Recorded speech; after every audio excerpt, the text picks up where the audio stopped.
hermanos. Efesios 4, como saben, la semana pasada estuve en un viaje de misión en una de las junglas, o la jungla más profunda de Honduras. Luego, cuando les envíe el video, les voy a enviar una foto de un mapa de dónde estábamos. Y fue literalmente el final de la civilización en esa área. Donde nosotros fuimos, más allá no hay gente que vive. Hay terreno, hay selva, pero es tan densa, es tan pesada que no hay gente que vive. ¿Sabe que la Biblia nos dice vayan hasta el fin de la tierra? Nosotros estábamos literalmente en el final de una comunidad donde no existía nada más. El área se llama La Mosquitia, como mosquita o mosca. Se llama La Mosquitia y es un área muy grande. Y el área donde nos quedamos se llama Las Marías. Bendiciones, veo a alguien ahí. Entonces, entonces estuvimos allá, pasamos un tiempo allá, fue de gran bendición. Y el tema que les quiero compartir hoy en este tiempo es cuán real es Dios para mí. Cuán real es Dios para mí. Dios es real, ¿verdad? Él no necesita que nosotros lo defendamos de que Él es o no real. Él es real. Ahora, la pregunta es cuán real es para mí. Porque eso yo lo vivo día a día. Mis acciones, mis conversaciones hablan de cuán real Él es para mí. Hoy les quiero hablar acerca de este tema y vamos a leer a Efesios 4. Voy a estar comenzando en el verso 11. Entre la hermana por ahí. 4:11. Bendiciones, adelante, qué bueno verla. Estamos arrancando. ¿Ok? Efesios, el libro, la carta de Efesios 4, verso 11, y voy a estar leyendo del 11 al 13 y luego del 17 al 21. Y él mismo constituyó a unos apóstoles, a otros profetas, a otros evangelistas, a otros pastores y maestros, a fin de perfeccionar a los santos para la obra del ministerio. Estoy en Efesios 4, 11, 12. Para la edificación del cuerpo de Cristo, Efesios 4, 13. Hasta que todos lleguemos a la unidad de la fe y del conocimiento del Hijo de Dios, a un varón perfecto, a la medida de la estatura de la plenitud de Cristo. Ahora voy a Efesios 4, 17. Esto pues digo y requiero en el Señor, que ya no andéis como los otros gentiles, que andan en la vanidad de su mente. Mira qué interesante, la vanidad de su mente. La mente tiene un poder muy, muy, muy fuerte. Que ya no anden en la vanidad de su mente. 18 dice, teniendo el entendimiento entenebrecido, ajenos de la vida de Dios por la ignorancia que en ellos hay, por la dureza de su corazón, los cuales, después que perdieron toda sensibilidad, se entregaron a las lascivias para cometer con avidez toda clase de impureza. El 20. Más ustedes, más vosotros, no habéis aprendido así a Cristo. Si en verdad le habéis oído, habéis sido por él enseñados conforme a la verdad que está en Jesús, la palabra de Dios. Lamentablemente tenemos ideas, todos nosotros tenemos ideas preconcebidas acerca de muchas cosas, ¿verdad? Tenemos idea de que vemos algo y pensamos que ese algo ya es dado, es por así, por completo, que no cambia. Esa es nuestra realidad humana. Lo decimos mucho como juzgamos el libro por su carátula. ¿A quién no le ha pasado eso, verdad? A mí me ha pasado. Nos sucede, es nuestra realidad humana. Por ejemplo, estos viajes misioneros, vamos a un país y decimos, es un país tercermundista, esperamos, tenemos una expectativa allá de ver ciertas cosas, pobreza, hambre, diferentes cosas. Y aunque nosotros sí vimos eso, esa no fue la experiencia que yo me llevé en este viaje. Sí se vio hambre, sí se vieron niños sin ropa, pero se vieron otras cosas más que nos ministró a todos los que estuvimos allí. Aquí en el versículo 11 que les presenté, trata acerca de los 5 ministerios de la iglesia. La Biblia nos habla de 5 trabajos, se llaman los ministerios, pero la Biblia nos habla de 5 trabajos, como en general, que Dios nos da, la Biblia nos da para ejercer el trabajo del reino. Apóstol, profeta, evangelista, y el hermano habló la semana pasada del apostolado, ¿verdad? De lo que es ser un discípulo apóstol, profeta, evangelista, pastor, maestro. Pablo nos explica que esto tiene que ver con más que un llamado a un trabajo. ¿Recuerda? ¿Cuán real es Dios para mí? Entonces, sí, tenemos unos trabajos, maestro, apóstol, pastor, evangelista, pero eso va mucho, mucho más allá que eso. Esto es como los 10 mandamientos. Los 10 mandamientos son 10, pero luego hay 613 leyes que van por encima de eso, ¿verdad? O que van en eso. Eso no son solamente 10 mandamientos según el Viejo Testamento. Entonces, muy interesante que Pablo nos explica esto, y es importante reconocer cuán importante o cuán real es Dios en nuestra vida para que podamos ejercer este llamado que el Señor nos está dando. Maestro, apóstol, padre, hermano, ministro. La Escritura dice, a fin de que podamos perfeccionar la obra del reino y lleguemos a la unidad de fe y conocimiento. Qué interesante que perfeccionando, mejorando. Esto, ¿cómo sucede esto? ¿Será posible que suceda esto si Dios no es real en mi vida? No. Si Dios es simplemente una idea, ¿verdad? Si los niños míos o los niños pueden sufrir bastante de esto, los que crecen en la iglesia, en un tipo de ¿cómo se le llama? Un cruise control, en donde es lo mismo para ellos. Entonces ellos no experimentan ciertas cosas que nosotros adultos experimentamos cuando conocimos al Señor, porque ellos pues los llevamos a la iglesia todo el tiempo, ¿no? Pero por eso es que ellos tienen que llegar a su propio entendimiento y su propio conocimiento. Ellos no pueden vivir su vida con mi fe. Ellos tienen que desarrollar su propia fe. Y eso, Pablo nos está hablando de esto. Mira, yo estoy en un proceso de mejorar en Cristo. ¿No es cierto? Estamos todos en un proceso de mejorar. Cada día busco acercarme más a Él, al igual que ustedes. Esto nos aplica a todos. Pero para poder ejercer esto, para poder ejercer cualquier cosa en el reino de Dios, Dios debe ser real para nosotros. No solamente una idea, no solamente un pensamiento, no solamente una rutina. Él tiene que ser real. Sí, podemos ir por la vida día a día, sirviéndole al Señor, trabajando en la iglesia, haciendo todo y no realmente estar convencidos. Vivir de la fe de ayer o vivir de cuando me entregué. No, esto tiene que ser algo todos los días, todo el tiempo, todo el momento. Eres real en mí. Esto no quiere decir que no vamos a tener dudas. Tenemos dudas. Esto no quiere decir que no vamos a tener situaciones o luchas. Esto no quiere decir que el niño en la mañana no me va a hacer perder la paciencia. Esto no quiere decir nada de eso. Esto quiere decir que por encima de eso, Él tiene que ser real. Cristo tiene que ser real. ¿Ok? Mira lo que dice Romanos 8:5. Romanos 8:5 dice, los que siguen la mentalidad humana solo piensan en satisfacerla. Pero los que viven según el Espíritu solo piensan en satisfacer a el Espíritu. ¿Cómo sabemos nosotros que Dios continúa siendo real en mi vida cuando tenemos ese deseo de buscar más, de compartir más, de hacer más, de alimentar mi espíritu? ¿Cómo alimento mi espíritu? Oración, estudio de la palabra, junto a la congregación de hermanos que apoyan y mantienen mi fe fuerte. Así yo tengo deseo de seguir. Él es real en mí. Cuando el Señor nos dice, dejemos ya de vivir, no como los creyentes, con sus pensamientos inútiles, en el verso 17 muy claramente nos está diciendo, les he dado las herramientas, les he dado el conocimiento, sabiduría, les he dado todo lo que necesitan para desechar esas cosas del mundo y aceptar y recibir las cosas mías. Les he dado todo lo que necesitan. Y esto, por supuesto, es una lucha constante, una lucha diaria que tenemos que manejar el resto de vida. Pero el proceso se puede hacer bien y se puede disfrutar cuando, como dice el verso, dejamos las cosas como la gente del mundo, porque la gente del mundo, y no lo decimos de manera de faltarle el respeto. Yo no quiero decirle al vecino mío que es un mundano, tú eres un mundano y te mando para el infierno. No, lo que pasa es que para nosotros, que sea real esto, que podamos continuarlo, hay una diferencia en nosotros. Tenemos en nosotros a Dios. Entonces, eso también consigo lleva una responsabilidad.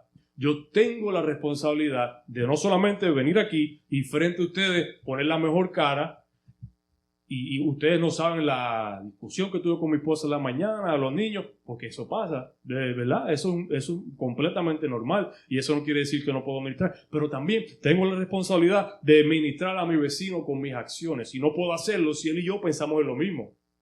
No puedo hacerlo. Entonces el Señor me dice, te doy vida eterna, te doy todo esto, pero hay una demanda en ti también. Hay una demanda de tú actuar como yo quiero que tú actúes y no como el otro actúa del mundo.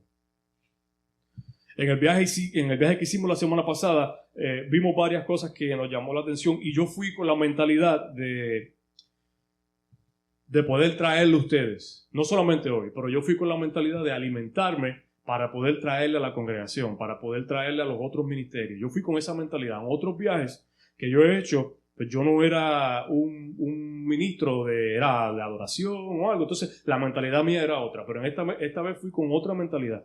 Y varias cosas me llamaron la atención. Cada viaje misionero tiene su propósito. pero me di cuenta de que a donde fuimos, el Señor había llegado ya. Hay varias iglesias donde fuimos. De hecho, al lugar ese donde les digo que se llama Hualpatara, que quiere decir roca grande, ¿no? O roca grande o roca blanca. Hay dos lugares, no recuerdo.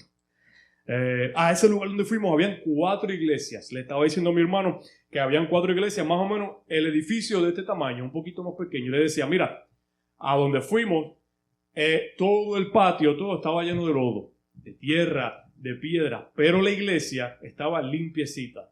Estaba bien decorada, estaba bien limpiecita. Todo el mundo dejaba los zapatos afuera y todo el mundo entraba con una sandalia y mantenía la iglesia bien limpiecita. Una de ellas, no todas eran así. Y el pastor, aquí la nota que no se me olvide, y el pastor en la mañana estaba cortando la grama con un machete, ¿verdad? Cortando la grama y todo. A la hora de llegar, él llegaba, se iba a un cuarto, se cambiaba, se ponía su ropa de domingo y continuaba trabajando, adorando al Señor. Cuando terminó el tiempo, él se iba, guardaba su ropa y se iba a continuar a trabajar la tierra. Todo el mundo hacía su parte. Y me pareció muy interesante eso, porque como les dije al principio, venimos con una idea preconcebida de que es una gente inferior, es una idea inferior, es una religión inferior, y no es así. Nosotros fuimos a alimentar, a ayudar, a llevar vidas, pero ellos también nos alimentaron a nosotros, nuestro espíritu, ver la fuerza, ver la valentía, ver la palabra. Pero no todo fue así. Fuimos a un lugar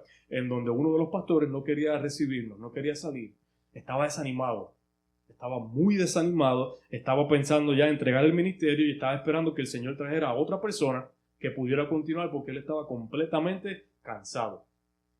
Pero cansado no porque no tuviera apoyo o no porque, sino simplemente porque a nosotros nos pasa, nos cansamos, nos desanimamos. ¿Quién aquí nos ha desanimado? ¿Quién aquí la carga del trabajo del día no le dice, ay, yo no quiero seguir esto? A todos, a mí, a todos. La llegada de nosotros, lo que yo no sabía que el Señor tenía para nosotros es que la llegada de nosotros iba a animar a ese pastor, a motivar a ese pastor, a reabrir las puertas de una iglesia, de una comunidad que necesita la palabra de Dios. Entonces yo voy con esta mentalidad de que vamos a llevar a los niños con hambre, los zapatos, que si esto, pero va más allá. Ideas preconcebidas. Entonces eso nos pasa cuando vamos con una idea, no podemos dejar que el Señor obre y haga. Nosotros fuimos a motivar a este pastor, le llevamos como 60 Biblias y él nos dice, wow, gracias porque me han animado a continuar, a seguir, porque Dios no se ha olvidado de mí. Ese Señor nos preguntó, ¿cómo ustedes llegaron aquí? Él nunca ha salido de su aldea, ese pastor, nunca, hermanos, y no me quiero adelantar, pero él nunca ha salido de la aldea. Mire, nosotros llegamos al aeropuerto San Pedro Sula. Fueron 5 horas para llegar al hotel donde nos íbamos a quedar, que le podemos llamar un hotel, ¿ok? Un lugar de quedarse. Después de esas 5 horas nos levantamos al otro día a las 4 de la mañana y en guagua, en carretera, estuvimos 6 horas. Después de esas 6 horas estuvimos 4 horas en un carro 4x4 en lo que era, allí no se conocía el asfalto, allí lo que era lodo, así. Y los huecos eran que yo en diferentes situaciones pensé que el carro no iba a pasar. Hay video, ustedes van a ver el video, el carro se ve así detrás. Así. Allí no se podía dormir, allí no se podía descansar, nada. Eso fue así. No, y lo interesante de eso es que eran unas carros pick-up, y atrás los que nos llevaron a nosotros eran taxis. Ellos nos llevaron a nosotros, pero atrás tenían cajas de mercancía y encima de la mercancía había gente sentada encima también, cogiendo un ride. Yo le decía al chofer, esa gente atrás no se caen. Se caen, esa gente toda la vida viven así. Eso fueron 4 a 5 horas. Después de ahí nos montamos en un bote para llegar al primer lugar. En ese bote estuvimos 6 horas, en un bote, una lancha. Entonces, imagínense la lancha como esto de ancho. No hay espacio para nada más. Y uno está sentado así, por 6 horas. Donde se sentaba uno era un pedazo de madera que para poder levantarte tenía que alguien... Así era, 6 horas así. Pero fue de bendición porque lo que nos esperaba, no teníamos idea de lo que nos esperaba. Estuvimos todo el camino ministrando a los choferes, hablándoles. Todo el con el que hablé conoce el nombre de Dios. Todo. Hay un ministerio grande allá compartiendo, pero todos estaban desanimados. Y los que le hablé, que el pastor de allá decía, ¿cómo fue que ustedes llegaron acá después de esta travesía y para traernos esta Biblia? Entonces eso le animó, eso le ayudó. Y ese fue el propósito de este viaje para allá. El propósito fue bendecir y ministrar a los pastores que están haciendo el trabajo. Mi idea preconcebida era que íbamos a llevar la palabra a un lugar donde no había palabra, a un lugar donde nadie... No, hay una iglesia allá, hay una comunidad de creyentes que están trabajando, pero necesitaban motivación, necesitaban aliento, necesitaban Biblia y necesitaban oración, y lo pudimos hacer. Fue de bendición. Entonces, vamos a ver a dónde va. Ok, terreno, 4x4, ok. Durante el camino vimos muchas cosas diferentes, aves, ganado, animales, cierto. Hay un río que se llama Río Plátano, y subimos por el río, hay comunidades indígenas, ahí se estaban bañando, sin ropa, o con ropa, pero se veía, estaban lavando ropa también, se ve, tienen las piedras en donde se lava con mano, habían ganado tomando agua, no se vieron muchos animales silvestres, pero se vieron aves, se vio uno que otro mono, se vieron cabras y cosas. Fue algo bien interesante. Hay una gran influencia de la iglesia Moroba. ¿Han escuchado de la iglesia Moroba? La iglesia Moroba es una iglesia, es una denominación cristiana protestante, bastante vieja, de los 1500 más o menos, y creen básicamente en lo que nosotros creemos. Se inició en Europa, en la República Checa de Europa, y ellos creen en Jesús, en la iglesia, en la vida cristiana, y tienen una gran influencia allá. La iglesia Moroba, pudimos compartir con ellos. Hay 3 cosas que les quiero compartir para aprovechar el tiempo. Hay 3 puntos que les quiero compartir de lo que recibí del viaje, y lo que quisiera que ustedes reciban también. Primero, Romanos 11, del 1 al 2 dice: entonces yo pregunto, ¿es que Dios ha rechazado a su pueblo? Pablo preguntando, y Pablo dice, por supuesto que no. Yo mismo soy israelita, descendiente de Abraham y de la tribu de Benjamín. Dios no ha rechazado a su pueblo. Eso está en Romanos 11, 1 y 2. Ese es el primer punto. Dios no se ha olvidado de su pueblo. Dios no se olvida de su pueblo. Si Dios hizo un llamado, si Dios profetizó una persona a la vida de uno algo, Dios no se olvida. Eso está ahí. Dios no se olvida de esta iglesia, de aquella, pero Dios no se olvida de aquellas iglesias en las montañas de Honduras. Y yo lo pude ver ahí. Los pastores decían, wow, ¿cómo fue que ustedes llegaron acá después de esa travesía? Toda esa inversión de tiempo. Qué bueno, Dios no se ha olvidado de mí. Eso decían los pastores allá. Fue increíble. Entonces, eso me pone en una posición de decir, wow, Señor, pero es que la verdad es que tú no te olvidas. Es que tus promesas, tú las cumples y tú siempre estás ahí. Mi trabajo, mis hijos, mi vida, todo. Él siempre está ahí y las promesas, Él las cumple. Y Él no se olvida. Mira qué interesante, el número 23, 19 dice, Dios no es un simple mortal para mentir ni cambiar de parecer. ¿Acaso no cumple lo que promete ni lleva a cabo lo que Él dice? Dios no es un mortal como nosotros para cambiar de opinión, para mentir. Esas oraciones que le hemos hecho al Señor, esas oraciones, súplica de Señor, por favor, Él escucha, Él está pendiente, Él está presente y Él no se ha olvidado. Y eso fue una de las cosas. Dios no cambia de opinión como algunos piensan. Y nuestro trabajo es creerle, saber que Él es real y no solo un cuento. La pregunta fue al principio, ¿cuán real es Dios para nosotros? Para aquella gente que conocimos allá, es bastante real, es muy real. Porque ellos dependen solamente, literalmente, de Dios. Allá no llega nadie a llevarle productos ni cosas. Nosotros fuimos a un lugar donde nadie nunca había ido. Ellos, para recibir palabras y eso, pues caminan 2 o 3 millas y van a la iglesia. Entonces fuimos a un lugar en donde pudimos ver realmente Dios no se olvida, porque cómo nosotros vamos a encontrar en un mapa ese lugar. Posible, Dios nos llevó hasta allá, porque Dios no se olvida. Pero Él no se olvida de ellos allá, pero no se olvida de nosotros acá. No porque nosotros tengamos más recursos y más cosas quiere decir que somos menos importantes. Tenemos la misma necesidad y Él no se olvida.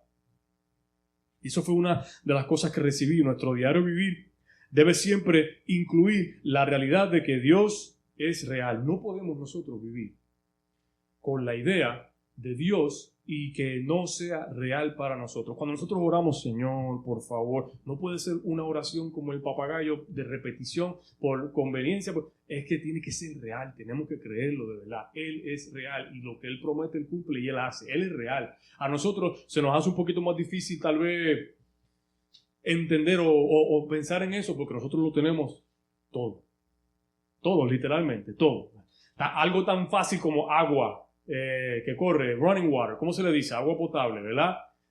Prendemos, prende la luz. Ellos no. Ok, no, yo no estoy diciendo que es más digno o menos digno, es que es como ellos viven, pero por nosotros tener eso no quiere decir que seamos menos importantes. Dios se preocupa por nosotros, está pendiente a nosotros. Y esas promesas siguen ahí. Marcos 11:24 dice, por eso les digo, crean que ya han recibido todo lo que estén pidiendo en oración y lo obtendrán. Esas oraciones que hacemos en las mañanas, esas peticiones, es que tenemos que creer. Ahí está la diferencia de creo o no creo.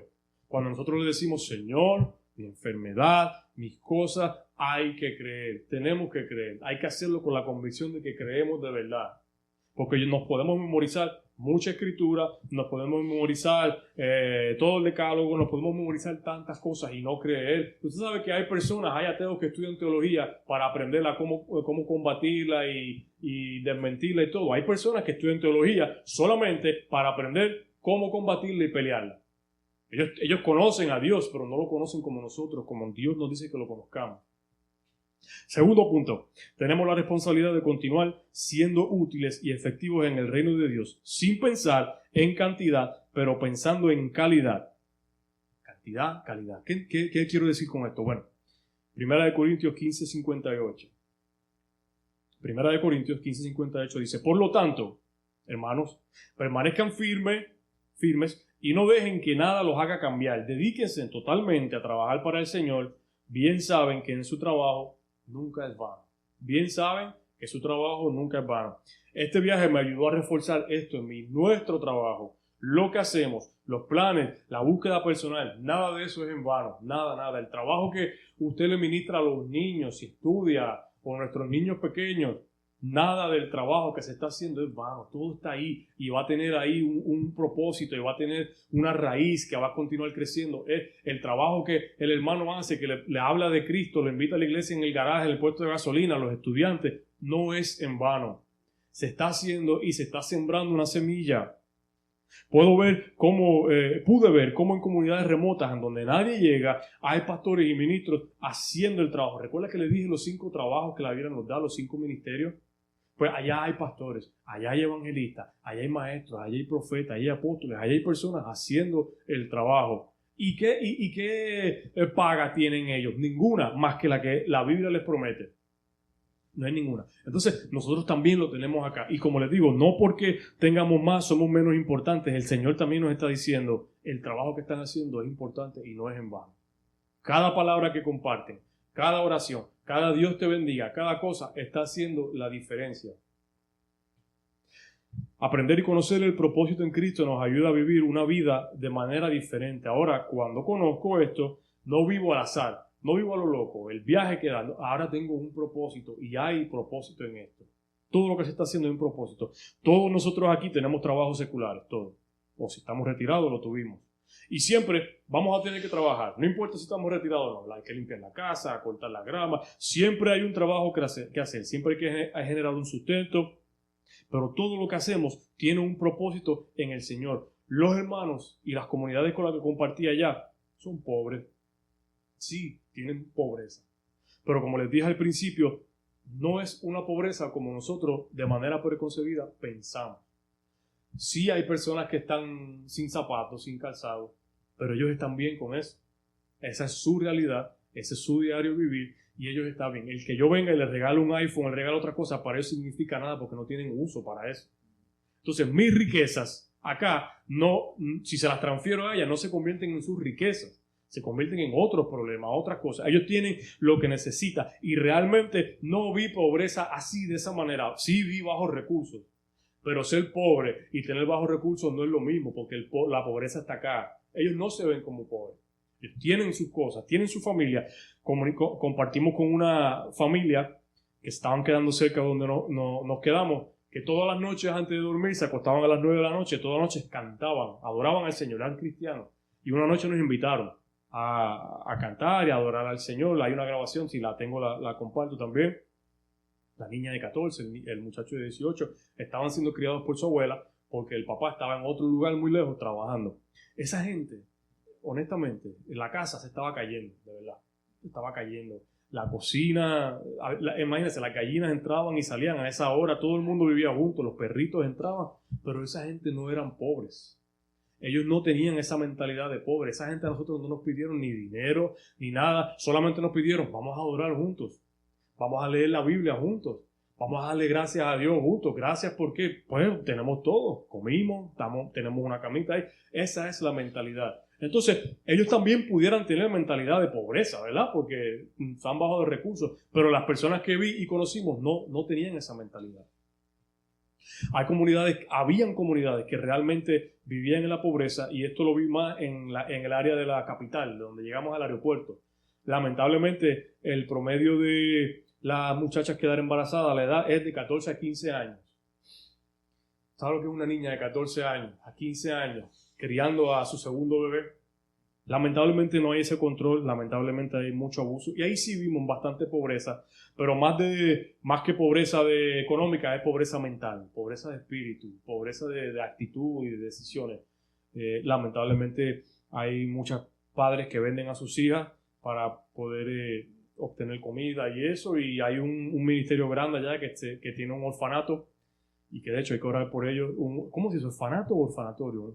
Orfanato, donde hay orfanato. Hay un ministerio que tiene un orfanato muy grande, y 200 niñas o 150 niñas, algo así, y los demandaron y cerraron las puertas. Están en un proceso porque el gobierno, un problema espiritual ahí, pero hay mucha necesidad de esa área que vimos allá. Las comunidades que vimos allá, el impacto más grande en esta área fue el impacto del conocimiento en la capital versus en la jungla. ¿Por qué? Porque nosotros, los misioneros y ministerios, nos hemos dedicado más a ir al área, a la jungla, no a donde nadie va. Pero lo que es la capital y la ciudad, hay poca actividad misionera, o menos que allá arriba. Y increíblemente allá, donde están todos los recursos, es donde menos se conoce a Dios. Muy, muy interesante. También vimos ministros desanimados. Como saben, no es fácil caminar. Fue muy interesante. Y déjenme ir al tercer punto por el tiempo. Mateo 9:38 dice: el trabajo es mucho y los trabajadores son pocos. Es muy interesante que sí vimos esto, ¿verdad? El trabajo es mucho y los trabajadores son pocos. Vimos un ministro, lo que era un ministro, un pastor, que le llamaban el reverendo, tratando de pastorear 5 diferentes congregaciones pequeñas. Y cuando le digo congregación, no se imaginen ese edificio allá, ni se imaginen esto, no. Imagínense usted en su casa con 2 primos y 2 tíos y todo, un pastor tratando de llevarle palabra, porque mucha gente no sabe leer también. Entonces no pueden leer la palabra. Son un solo. Imagínense que yo acá ahí tengo 15 casas diferentes que son sus propias iglesias y voy a ministrarles. Pero yo tengo carro, yo tengo gasolina, yo tengo todo, allá no. Entonces el trabajo es mucho y los trabajadores son pocos. Realmente pudimos ver esto. No hay mucha gente que se quiere comprometer a trabajar para el Señor. Lamentablemente esto es un sacrificio, esto es tiempo y no necesariamente dinero. Nosotros somos ejemplo de que no es el dinero tanto lo que hace falta, sino el trabajador, ¿verdad? El querer. Bueno, el tercer punto rápido. El tercer punto que pude ver y entender es que la iglesia local tiene su trabajo y tiene su importancia. ¿Quién es la iglesia local? Nosotros. Usted, yo, los niños. Nosotros somos la iglesia local y nosotros tenemos nuestro trabajo. Mira, 1 Timoteo 3, 14 y 15, estoy cerrando ya. Pablo le decía a Timoteo, 1 Timoteo 3, 14 y 15. Esto te escribo, aunque tengo la esperanza de ir pronto a verte, porque si tardo, que sepas cómo debes conducirte en la casa de Dios, que es la iglesia del Dios viviente, columna y baluarte de la verdad. La iglesia local es columna, baluarte.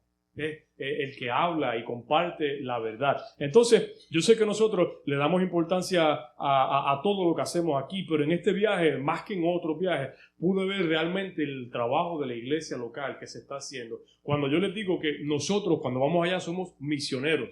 Nosotros no somos la iglesia local allá, nosotros somos la iglesia local acá.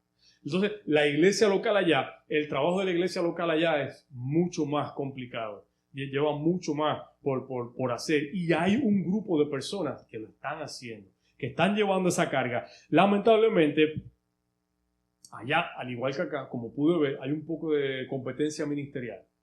Lamentablemente pude ver, como le dije, esas 4 iglesias o 3 están compitiendo un poco en cuestión de lo mismo que se compite acá. ¿Quién tiene el edificio más grande? ¿Quién tiene la congregación más grande? ¿Quién tiene las redes sociales más activas? Lamentablemente se vio un poco de eso, pero es que no se puede esperar realmente otra cosa cuando estamos trabajando con seres humanos, ¿verdad? La condición del ser humano es la misma acá, es la misma allá, la misma en Puerto Rico, en Venezuela, es la misma en todos lados. Entonces pudimos ver eso, pero nosotros somos el cuerpo de Cristo, nosotros somos los responsables de poder llevar el trabajo, y la congregación local tiene un trabajo vital: estudios bíblicos, discipulado, adoración, desarrollo de los estudiantes, de niños. Es muy importante, pero me di cuenta que la competencia ministerial allá limita el trabajo de la iglesia. O sea, un pastor me pidió unos zapatos, y se los di.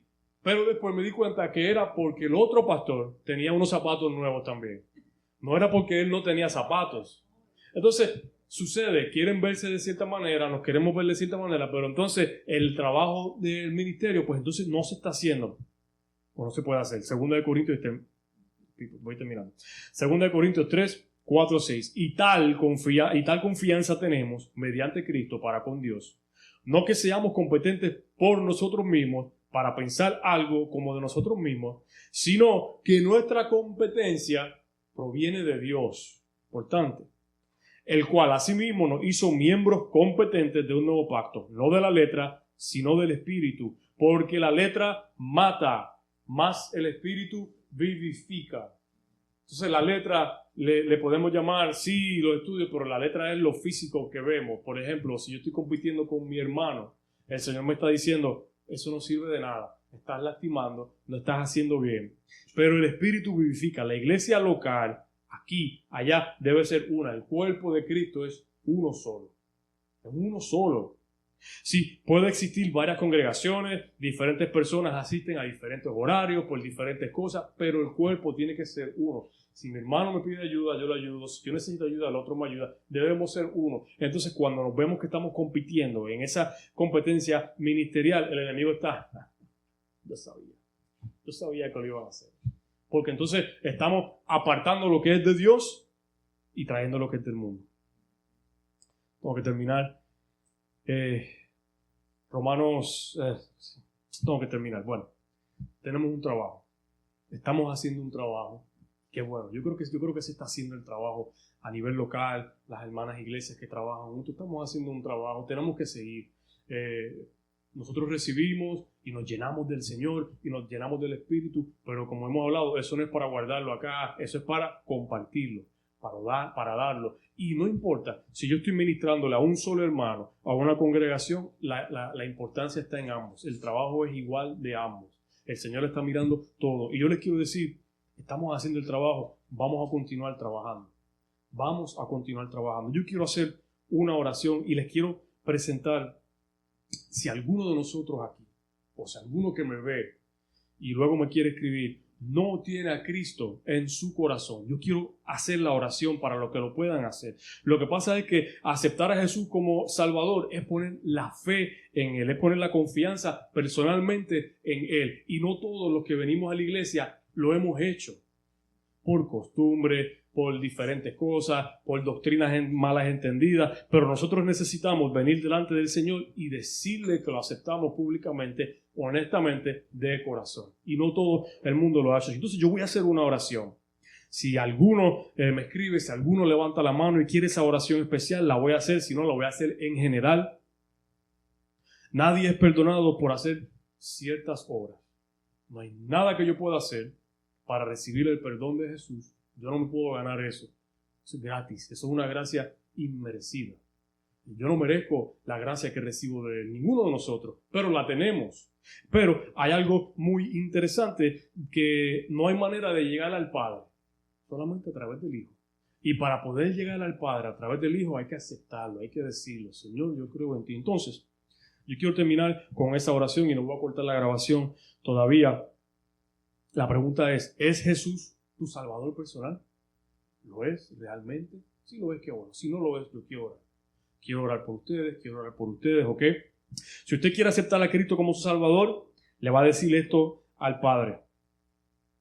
Dios, sé que he pecado contra ti y merezco el castigo.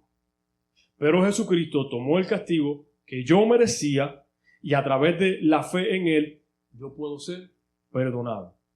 Me aparto de mi pecado y pongo mi confianza en ti para salvación. Acepto a Jesús como mi Salvador personal.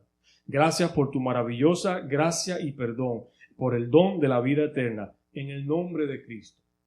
Amén. Y amén. Padre, te damos gloria y honra, mi Señor amado. Gracias, Padre, porque tú eres bueno, porque tú eres misericordioso, Padre de la gloria. Gracias, Señor Jesús, porque tú diste tu vida en la cruz. Sangraste, mi Señor amado, derramaste esa sangre para crear un nuevo pacto del cual somos todos partícipes siempre que hayamos creído en ti, mi Señor Jesús. Yo te pido, mi Señor Jesús, que si alguien en la congregación local o en el internet hizo esa oración, Padre de la gloria, que sea gracia y gozo con ellos, Padre, que sea una vida nueva en ti, Padre de la gloria. Mi Dios, todos necesitamos esa salvación. Todos necesitamos esa realidad en nosotros para continuar, Padre de la gloria. Yo echo fuera todo plan del enemigo en contra, mi Señor, de nosotros que te hemos recibido, de los que te han recibido de nuevo, Padre Santo, y que se desate tu amor, tu bendición, tu espíritu en la vida de cada cual, Padre. Somos la iglesia local y la iglesia local tiene la responsabilidad. Vamos a continuar, Padre. Te doy gloria y te bendigo.